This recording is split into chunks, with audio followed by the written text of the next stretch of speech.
Hi guys, welcome to my channel. நான் தான் உங்கள் ராஜேஷ். இன்றைக்கி வந்து பிக் பாஸ் டே 36வது நாளோட எபிசோட் ரிவ்யூ, அதாவது சண்டே எபிசோட் ரிவ்யூ. ஓகேங்களா? ஸ்டார்டிங்கில் பார்த்திங்க அப்படின்னா விஜய் சேதுபதி வந்து மொட்டத்து கடுதாசி டாஸ்க்கை பற்றி வந்து பேசிக்கிட்டு இருந்திருப்பார். ஓகேங்களா? யார் அந்த கடுதாசி வந்து உங்களுக்கு எழுதியிருப்பான்னு நினைக்கிறீங்க அப்படிங்கிறத வந்து சொல்லணும். ஓகேங்களா? அதுக்கப்புறம் பார்த்திங்க அப்படின்னா அதுக்கப்புறம் நிறைய மொட்டைக்கடிதாசி வந்து யாருக்கு இந்த மொட்டைக்கடிதாசி வந்து தேவைப்படும், யார் வந்து தைரியமாக பேச மாட்டேங்கிறாங்க, யாருக்கு இந்த மொட்டைக்கடிதாசி தேவைப்படும், யார் உங்களுக்கு தோணுதோ அவங்கள சொல்லுங்கள் அப்படின்னு சொல்லியிருப்பாங்க. ஒவ்வொருத்தங்களும் சொல்லியிருப்பாங்க, 2 பேரை சொல்லியிருப்பாங்க, 3 பேரெலாம் சொல்லியிருக்காங்க. ஓகேங்களா? சொல்லிட்டு இருந்தாங்க. அதுக்கப்புறம் பார்த்தீங்கன்னு என்னை பொறுத்த வரைக்கும் கைஸ், நேற்று எபிசோடு எப்படி போணுச்சு? வள கொலன்ட்டு ஒன்றுமே இல்லை, அப்போயா தான் போணுச்சு நேற்று சாட்டர்டே எபிசோடு. ஓகேங்களா? நம்ம அதுக்கு தான் ரிவ்யூ கூட பண்ணலாம். இதுக்கு முன்னாடி இந்த வாரம் சாட்டர்டே மட்டும்தான் நம்ம வந்து எபிசோட் ரிவ்யூ பண்ணாமல் இருந்தோம். காரணம் என்னென்னா அங்கே ஒன்றுமே இல்லை, சரக்கு எதுவுமே இல்லை. ஓகேங்களா? அதே மாதிரி தான் இன்றைக்கி உள்ள எபிசோடும் ஒரு 1 ஹவராக இந்த 1 ஹவராக வந்து எபிசோட் அப்படி தான் போணுச்சு. அதாவது கரெக்டாக சொல்லணும் அப்படின்னா ஆடோட சேர்த்து மொத்தம் 2 ஹவர்ஸாக எபிசோடு. ஸோ 2 ஹவர்ஸாக 1.54 ஹவர்ஸ்ன்னு நினைக்கிறேன். ஓகேங்களா? இதில் வந்து ஸ்டார்டிங் 1 ஹவர்ஸுமே ஒன்றுமே இல்லை, சும்மா வந்து நேற்று மாதிரி தான் வள கொலன்னு தான் போய்கிட்டு இருந்துச்சு. நெக்ஸ்ட் வந்து இந்த வீக் ஒரு டாஸ்க் நடந்துலாங்க, இந்த ஸ்டைலிங் மேனர்ஸ் க்ரூமிங்கா அந்த டாஸ்க்கை பற்றி. அதில் வந்து விஜய் சேதுபதி வந்து இந்த மேனஸை இவங்க வந்து பண்ணாமல் இருந்தாங்க அப்படின்னா இன்னும் கொஞ்சம் நல்லாயிருக்கும் அப்படின்னு சொல்லி யாரை தோணுதோ அவங்க வந்து எந்த மேனஸை வந்து எடுத்தாங்க பண்ணாமல் இருந்தாங்க அப்படின்னு நல்லா இருக்குமோ அப்படிங்கிறத வந்து சொல்லுங்க அப்படின்னு சொல்லி சொல்லியிருப்பாங்க. அப்போ வந்து பார்த்தீங்க அப்படின்னா இந்த ஹவுஸ்மேட்ஸ் இந்த அதாவது கேர்ள்ஸ் டீமில் கேர்ள்ஸு, அதுக்கப்புறம் பார்த்தீங்க அப்படின்னா பாய்ஸ் டீமில் யார் இவர் ஜெஃப்ரி இன்னொருத்தவங்கலாம் வந்து இந்த லாட்லான் இருப்பாங்க. என்ன அப்படின்னா டிக் யார் இது, என்ன வேண்டும், நகை வேண்டும், என்ன கலர், அதுக்கப்புறம் பிங்க் கலர் அப்படின்னா அந்த பிங்க் கலரை போய் எல்லாரும் தொடரணும். யார் தொடலையோ அவங்கள போய் இவங்க இந்த திருடன் வந்து தொட்டார் அப்படின்னா அவங்க அந்த மாதிரி கேம் உங்களுக்கு தெரியும் நினைக்கிறாங்க. ஓகேங்களா? அந்த கேம் நடந்துட்டு இருக்கும்போது சவுண்ட் வந்து தீபக் ப்ரோவை வந்து தொட்டிருப்பாரு. அந்த ஒரு அப்போது தீபக் ப்ரோ வந்து ஒரு சின்ன ஒரு கான்வர்சேஷன் ஒரு ஃபைட் போயிருக்கும். சரிங்களா? அந்த டாபிக் வந்து ஸோ வந்து தீபக் ப்ரோ வந்து இந்த ஒரு இதை வந்து பண்ணாமல் இருந்திருந்தானே கொஞ்சம் நல்லாயிருக்கும் அப்படின்னு சொல்லியிருப்பாங்க. ஓகேங்களா? அப்பவும் பார்த்தீங்க அப்படின்னா தீபக் ப்ரோ வந்து பார்த்தீங்க அப்படின்னா அதாவது சொல்கிறது யார் அப்படின்னா ஜாக் தான் சொல்லியிருப்பாங்கன்னு நினைக்கிறேன். ஓகேங்களா? ஜாக் சொல்லியிருப்பாங்க. அப்பவும் வந்து தீபக் ப்ரோ வந்து யார் விஜய் சேதுக்கு வந்து கேட்டிருப்பாரு, தீபக் நீங்கள் வந்து ஏதாவது சொல்ல நினைக்கிறேன் சொல்லுங்கள் அப்படிங்கும்போது அப்பவுமே தீபக் ப்ரோ வந்து என்ன பண்ணிருப்பாரு அப்படின்னா சவுண்டையும் ஜாக்கையும் வந்து கொஞ்சம் எரிஞ்சு விடுற மாதிரி தான் பேசியிருந்தாரு. நீங்கள் பார்த்துருந்தீங்கன்னா தெரிஞ்சுக்கணும். ஓகேங்களா? என்னைய பொறுத்த வரைக்கும் இதில் வந்து என்னோட ஸ்டாண்டு யார் மேலே, என்னோட ஸ்டாண்டு வந்து கண்டிப்பாக சொல்கிறேன், அது வந்து சௌந்தர்யா மேலே தான். காரணம் என்னென்னு கேட்டிங்க அப்படின்னா இது ஒரு கேம். ஓகேங்களா? ஒரு சாதாரண ஒரு நேரம் போல அப்படின்னு சொல்லிட்டு ஒரு ஃபன்னாக ஒரு கேம் நடந்துட்டு இருக்காங்க. சௌந்தர்யாவை வந்து வேணுக்குனே தொடரலாம். அந்த ஒரு கேமில் நம்மளை வந்து தொட்டக்கூடாதுன்னு சொல்லிட்டு அந்த அன்னைக்கு அந்த பிங்க் கலர் தானே, ஸோ அவர் சட்டையில் பார்த்த உடனே போய் தொட்டாங்க. அது வந்து ஹார்ஸாக தொட்டிருந்தாலும் அது தீபக் ப்ரோவுக்கு வலிச்சிருந்தாலும் அது வந்து தப்பு தான். இருந்தாலும் வந்து சரி ஒரு ஃபன்னாக விளாண்டுக்கிட்டு இருக்காங்க அப்படின்னு சொல்லிட்டு அவர் வந்து அதை வந்து பெருசாக எடுத்துக்கலாம்டா, இனிமேல் இந்த மாதிரிலாம் பண்ணாமல் கொஞ்சம் வலிக்கி அப்படின்னு சொல்லிருக்கலாம். ஓகேங்களா? கொஞ்சம் ஹார்ஸாக சொல்லாமல் இருந்திருக்கலாம். ஓகேங்களா?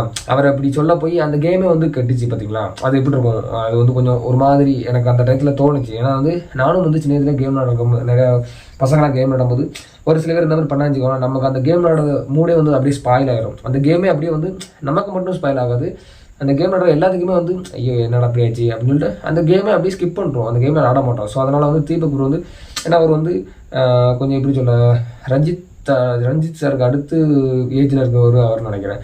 ஸோ கொஞ்சம் அட்ஜஸ்ட் பண்ணியிருக்கலாம், பெரிய தப்பு கிடையாது. அவருக்கு சௌந்தர்யா மேலே என்ன காண்டில் இருந்தாலும் தெரியல, அந்த இடத்துல அந்த மாதிரி ஆக்ட் பண்ணுறாரு. பட் அந்த மாதிரி பண்ணாமல் இருந்திருந்தால் கொஞ்சம் நல்லாயிருக்கும் வயசு. ஓகேங்களா? நெக்ஸ்ட்டு சேம் அதே டாஸ்க் தான், விஜய் சேதுபதி டாஸ்க் தான் அப்படின்னு அந்த மேனர்ஸ். ஓகேங்களா? அதில் வந்து பார்த்திங்க அப்படின்னா சௌந்தர்யா வந்து ஏஞ்சி சொல்லியிருப்பாங்க. அதாவது வந்து சத்யா சௌந்தர்யா ஃபைட்டு. சௌந்தர்யா வந்து ரூல்ஸை பிரேக் பண்ணி பாய்ஸ் டீம் கோர்ட்டுக்கு அங்கிட்டு உட்காந்து ஒரு மாதிரி உட்காந்துருந்தது. அதை பற்றி ஒரு டாபிக் ஓடிட்டு இருக்கும். அப்போ வந்து சத்யா வந்து அவர் சைட்லேருந்து அவர் என்ன சொல்கிறாரு அப்படின்னு கேட்காண்டி விஜய் சேதுபதி வந்து எழுதியிருப்பார். அப்போ வந்து சத்யா வந்து என்ன சொல்லியிருப்பார் அப்படின்னா அதாவது வந்து அவங்க வந்து ஒரு மாதிரி ஆக்வர்டாக இருந்தாங்க, புடவை கட்டிட்டு ஒரு மாதிரி இருந்தாங்க, அது பார்க்க ஒரு மாதிரி இருந்துச்சு, அதனால தான் சார் நான் வந்து என்ன படித்தவங்க எப்படியா பண்ணுறது அப்படின்னு சொல்லி சொன்னேன் அப்படின்னோடனே விஜய் சேதுபதி ஏதோ சத்யா வந்து ஏதோ கொலை குத்தம் பண்ண மாதிரி அதை நீங்கள் எப்படி பேசுவீங்க, ஏன் அதை வந்து படித்தவங்க வந்து பேசக்கூடாதா, படித்தவங்க வந்து அவங்களோட உரிமையை வந்து கேட்கக்கூடாதா, அவங்க சேரீ வந்து கட்டிட்டு இப்படியா உட்காரணும் அப்படின்னு சொல்லிட்டு எதை வச்சு நீங்கள் சொல்கிறீங்க, அவங்க வந்து சேரீ வந்து இப்படி கட்டியிருக்காங்க அப்படின்னு சொல்லிட்டு எப்படி நீங்கள் சொல்கிறீங்க அப்படின்னு சொல்லிட்டு அவரை வந்து விஜய் சேதுபதி வந்து கடிச்சு குதறியிருப்பாரு. ஓகேங்களா? அன்னைக்கு நீங்கள் பார்த்துருப்பீங்கன்னு நினைக்கிறேன். சத்யா அன்னைக்கு வந்து சௌந்தர்யா பார்த்து கேட்டதை நான் வந்து அப்படியே சொல்கிறேன். ஓகேங்களா? இப்படி நடு வீட்டில் உட்காந்துட்டு இப்படி அலப்பறை பண்ணுறியா, இது வந்து ஒரு படித்த பொண்ணு பண்ணுற செயலா அப்படின்னு சொன்னதை, சத்யா சொன்னதை எப்படிலாம் பிரேம் பண்ணுறாங்கன்னு பார்த்துக்கோங்களேன். எப்படிலாம் பிரேம் பண்ணுறாங்க அப்படின்னு சொல்லிட்டு கொஞ்சம் யோசித்து பாருங்கள். அது இதை தான் சொன்னார். நீங்கள் கூட திரும்ப கூட எபிசோட கூட போய் பார்த்தீங்கன்னா கூட உங்களுக்கு தெரியும்னு நினைக்கிறேன். ஓகேங்களா? பட் வந்து அது வந்து இப்படி சொன்னது வந்து எப்படிலாம் டாபிக் மாறி இருக்கு, எப்படிலாம் போணுச்சு அப்படின்னு சொல்லிட்டு நீங்கள் பார்த்துருப்பீங்க. நானும் அதையும் சொல்கிறேன். ஓகே, விஜய் சேதுபதி சொன்ன மாதிரியே வந்து சத்யா கேட்ட முறை வந்து தப்பாக இருக்கலாம். சத்யா கேட்ட முறை தப்பாக இருந்திருக்கலாம். அதனால வந்து சௌந்தர்யா பண்ணது வந்து இங்கே வந்து சரியாகிறது. ஓகேங்களா? சௌந்தர்யா பண்ணதும் தப்பு தான். எனக்கு என்ன கைஸ், இந்த விஷயத்தில் வந்து என்னோட ஸ்டாண்டு வந்து சத்யாவுக்கு தான். ஓகேங்களா? காரணம் என்னன்னு கேட்டிங்க அப்படின்னா, அதாவது வந்து அந்த விஷயம் ஓடிக்கிட்டு இருக்கும்போது அதுக்கப்புறம் நடுவில் வந்து பிரேக் விட்டுட்டு திரும்ப வரும்போது ஆடியன்ஸ் சைடில் காட்டிருப்பாங்க. ஆடியன்ஸ் என்ன சொல்லிருப்பாங்க அப்படின்னா, இது தப்பு தான் அப்படின்னு சொல்லிருப்பாங்க. ஒரு சில பேர் சொல்லிருப்பாங்கன்னு வச்சுக்கோங்களேன். ஒரு சில பேர் இல்லை, மேக்ஸிமம் பேர் வந்து விஜய் சேதுபதி சொன்னது அக்செப்ட் பண்ணிக்கூடாங்க. ஒரே ஒரு அக்கா மட்டும், அவங்க மட்டும் வந்து நம்மளை மாதிரி ஒரு கேரக்டர்னு நினைக்கிறேன். ஸோ அவங்க மட்டும் வந்து கொஞ்சம் நம்மளை மாதிரியே திங்க் பண்ணாங்க. சரி, ஓகேங்களா? நீங்கள் பார்த்துருப்பீங்க, ஒரு அக்கா, ஒரு சேரீ கட்டின ஒரு அக்கா பேசியிருப்பாங்க. ஓகேங்களா? அவங்க வந்து அவங்களும் சொல்கிறது இதாங்க, என்ன அப்படின்னா சத்யா வந்து இந்த மாதிரி பேசியிருக்க கூடாது, சேரீ கட்டினது ஆக்வர்டாக இருக்குது, அப்படிலாம் பேசிடக்கூடாது அந்த மாதிரி சொல்லியிருப்பாங்க. சீரியஸாகவே அவங்க சேரீ கட்டி அந்த மாதிரி உட்காந்துருந்தது ஆக்வர்டாக தான் இருந்துச்சு. ஓகேங்களா? அது நீங்கள் வந்து நீங்கள் எப்படி அதில் வேறு ஒருத்தர் சொல்லலாம், அது சத்யாவோட ஃபேனு, பட் வந்து அவர் வந்து அவரோட தாரையில் தான் தப்பு இருக்குது அப்படின்னு சொல்லியிருப்பாங்க. ஓகேங்களா? அதாவது நான் எப்படி சொல்லலாம், இது ஓப்பனாக சொல்லலாமான்னு தெரில, இருந்தாலும் சொல்கிறேன், வேறு வழி இல்லை. ஓகேங்களா? ஒருத்தங்க வந்து ஒரு மாதிரி கெட்டுனாங்க அப்படின்னா ஃபஸ்ட்டு வந்து எப்படி சொல்லணும்னா, நம்ம பார்வை வந்து அது வந்து இப்போ நான் பசங்களே இருக்கட்டுமே, பொண்ணுங்களை எடுத்துக்கிட்டோன்னா, நானே இருக்கேன் அப்படின்னா, நான் வந்து சட்டை வந்து கிழிஞ்ச மாதிரி, அந்த ஒரு சட்டை வந்து எப்படி சொல்ல, இங்கிட்டோ கிழிஞ்ச மாதிரி போட்டிருந்தேன் அப்படின்னா, ஒருத்தங்க பார்க்கும்போது அட்ராக்ஷன் வந்து இதான் பார்ப்பாங்க. நான் அந்த கிழிஞ்ச சட்டை போட்டிருக்கேன் அப்படின்னா அதை தான் பார்ப்பாங்க. ஓகேங்களா? அதனால அவங்க மேலே தப்பு சொல்ல முடியாது, அவங்க பார்வையே தப்புன்னு சொல்ல முடியாது.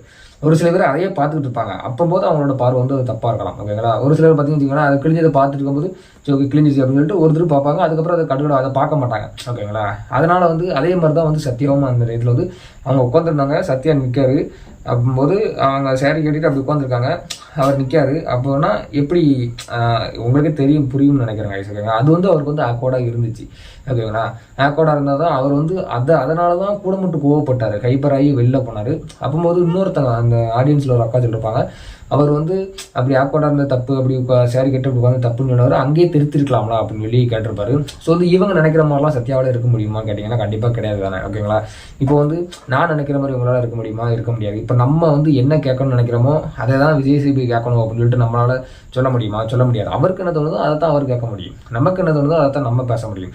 இதே பார்த்தீங்கன்னா அவர் வந்து நம்ம வந்து தப்பு சொல்கிறோம். ஓகேங்களா? அது வந்து எப்படி சொல்ல அப்படின்னா, விஜய் சேதுபதி பண்ண தப்பு அப்படின்னு சொல்கிறோம், அது அவருக்கு கரெக்டாக இருக்கலாம், பட் வந்து நமக்கு தப்பு. அதனால் வந்து அந்த அக்கா சொல்கிறோம், அந்த அக்கா ஆடியன்ஸ் இல்லை அக்கா சொல்கிற மாதிரி அப்போவே கேட்டுக்கலாம் அப்படின்னு சொல்லியிருப்பாங்க.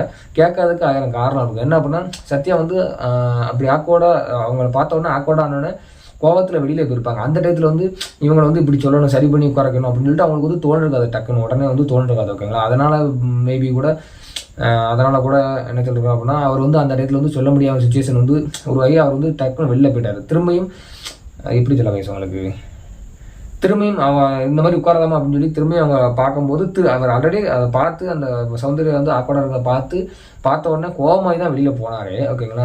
அகைன் வந்து அவங்ககிட்ட அந்த இடத்துல வந்து அவங்க ஃபேஸை பார்த்தா சொல்லணும், ஃபேஸை பார்த்து சொல்லும்போது திரும்பியும் அவருக்கு ஆக்வர்டாக இருக்கும். ஸோ அதனால தான் வெளில போனார். ஓகேங்களா? புரியும்னு நினைக்கிறேங்க. இல்லை நான் வந்து எதுவும் மெண்டல் மாதிரி பேசுகிறேன்னு தெரியல, தெளிவாக தான் பேசுகிறேன்னு நினைக்கிறேன். ஏன்னா வந்து இதை அப்படியே வந்து ஓப்பனாக பேச முடியாது. பேசணும் அப்படின்னா அது கொஞ்சம் ஒரு மாதிரி இருக்கும், அசிங்கமாக இருக்கும்னு நினைக்கிறேன். ஓகேங்களா? அதனால் வந்து சத்யா வந்து என்ன சொல்ல அப்படின்னா இப்போ வந்து என்ன பண்ணால் அவர் வந்து இந்த மாதிரி வந்து சேரீ கட்டிட்டு ஒழுங்காக உட்காரல வைக்கலாம், அந்த மாதிரி அவர் வந்து பேசின விதம் வந்து தப்பாக இருக்கலாம். ஓகேங்களா?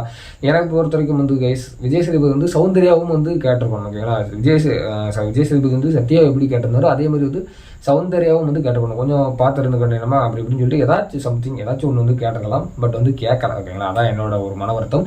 அதுக்கப்புறம் பார்த்தீங்க அப்படின்னா ஜாக்லினையும் நல்லா வந்து சிறப்பாக அடித்த மாதிரி கேட்டிருப்பாரு. உண்மையில வந்து அதெல்லாம் வந்து ஒரு பாராட்டக்கூடிய விஷயம் தான். என்னன்னு கேட்டிங்க அப்படின்னா, இந்த தீபக் ப்ரோ சௌந்தர்யா பிரச்சனைக்கு மட்டும் அப்படியே வந்துட்டிங்களே, தீபக் ப்ரோ மேலே தப்பு, சவுண்டு மேலே தப்பு இல்லை அப்படின்னு சொல்லிட்டு செம்பு தூக்கிட்டு வந்துட்டிங்களா? அதே மாதிரி தானே அன்றைக்கி வந்து இந்த சாச்சனா அதுக்கப்புறம் வந்து சௌந்தர்யா இஷ்யூ ஓடிட்டு இருந்துச்சு. அப்போது சாச்சனா வந்து தொண பேசிட்டு இருக்கும்போது சௌந்தர்யா வந்து இப்போ என்ன நான் புரிஞ்சுக்கிடணும் அப்படி தானே, நான் புரிஞ்சுக்கிட்டேன், இப்போ என்ன கேட்கணும் அப்படி தானே, நான் மாற்றிக்கிட்டேன் அப்படின்னு சொல்லி ஒரு மாதிரி அவங்க வந்து பேச விடாமல் ஒரு மாதிரி பண்ணாங்களா.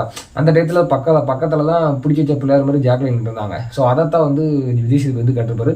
அப்போ நீங்களும் இருந்தீங்கல்ல, அப்போயே நீங்கள் கேட்க வேண்டியதானே. அவர் இப்போ அவங்க வந்து சாட்சியான மாதிரி தப்பு இருக்கட்டும், இருந்தாலும் வந்து சௌந்தர்யா வந்து பேசின விதம் வந்து தப்பு தானே. அப்போ நீங்கள் வந்து கேட்டிருப்பாங்க ஏன்னா ஏன் அப்போ வந்து சௌந்தர்யா வந்து உங்கள் ஃப்ரெண்டுன்னு அப்புறம் நீங்கள் அப்போ கேட்கலையா அப்படின்னு சொல்லி கேட்டிருப்பாங்க. உடனே வந்து ஜாக் வந்து ஆமாம் சார் கேட்டிருப்பாங்க சார், சாரி சார் இனிமேல் கேட்கலாம் சார் அப்படின்னு சொல்லி மண்டை அடிட்டு உட்காந்துருப்பாங்க. ஓகேங்களா. உண்மையில வந்து அந்த இடத்துல வந்து கேட்டது வந்து எனக்கு ரொம்பவே பிடிச்சிருந்துச்சி விஜய் சேதுபதி பேசுனது. வீடியோவோட எண்டிங் வந்தாச்சு. ஸோ இதில் வந்து பார்த்திங்க அப்படின்னா லாஸ்ட்டாக வந்து எவிக்ஷன் ப்ராசஸ் தான். ஓகேங்களா. எலிமினேட்டட் தான். இதில் வந்து இந்த வீக் வந்து எலிமினேட் ஆகிருக்காரு அப்படின்னா சுனிதா தான் கைஸ். ஓகேங்களா. என்னையை பொறுத்த வரைக்கும் சுனிதாக்கு பதிலாக சாச்சனா வெளியில் போயிருந்தால் நான் வந்து ரொம்ப ரொம்ப ரொம்ப ரொம்ப சந்தோஷப்பட்டிருப்பேன். உண்மையிலே ஒரு ஸ்ட்ராங்கான பிளேயர் வந்து வெளியில் போனது வந்து எனக்கு ரொம்ப மன கஷ்டமாக இருக்குது. நான் இந்த போன மண்டேலேயே சொல்லிருப்பேங்க. போன வீக்கு மண்டேவே சொல்லியிருப்பேன். நாமினேஷன் லிஸ்ட் வந்தோடனே சொல்லியிருப்பேன், பாய்ஸ் டீமில் யாருமே போகக்கூடாது, கேர்ள்ஸ் டீமில் யார் போனாலும் எனக்கு வந்து ஓகே தான், நான் சந்தோஷப்படுவேன் அப்படின்னு சொல்லியிருப்பேன். பட் வந்து சுனிதா போனதுக்கு நான் வந்து வருத்தப்படுறேன். ஓகேங்களா. காரணம் என்னென்னு கேட்டிங்க அப்படின்னா உண்மையிலே சுனிதா வந்து ஒரு வெல் டிசர்வான பிளேயரு, நல்ல ஒரு போல்டான பிளேயர்னு கூட, நல்லா லாண்டாங்க. அவங்களோட மிச்சர் சாப்பிடுற நிறைய பேர்லாம் இருக்காங்க. ஓகேங்களா. ஆனந்தி, சாச்சனா இவங்கெல்லாம் இருக்காங்க. இவங்கெல்லாம் வந்து வெளியில் போயிருக்கலாம். சுனிதா வெளில போனதுலாம் எனக்கு உண்மையில வந்து இப்போ வரைக்கும் வந்து கொஞ்சம் கஷ்டமாக தான் இருக்குது. நான் வந்து சொல்லிருப்பேன் யார் போனாலும் சந்தோஷமாக தான் இருக்கும் அப்படின்னு சொல்லிருப்பேன். பட் வந்து நான் இப்போ கஷ்டப்படுறேன் சுனிதா வெளில போனதுக்கு. வேறு ஏதாச்சும் எனக்கு தெரிஞ்சு பெட்டராக வந்து சாச்சனா வெளில போயிருக்கலாம். சாச்சனா வெளில போயிருந்தால் செம்ம ஹாப்பியாக பட்டிருப்பேன். ஸோ ஒன்றும் பிரச்சனை கைஸ். சுனிதாவுக்கு வந்து இதோட வெளியில் வந்து ஒரு நல்ல லைஃப் வந்து கிடைக்கும். அதனால் அவங்க வந்து வெளியில் போயிருப்பாங்கன்னு நம்புகிறேன். அண்டு அவ்வளோதான் கைஸ். இந்த எபிசோட் வந்து இதோட முடிஞ்சிருச்சு. எபிசோட் 3 இதோட முடிஞ்சிருச்சு. நெக்ஸ்ட் வீடியோவில் வந்து நம்ம வந்து அகைன் வந்து சந்திப்போம். பாய். Love you all.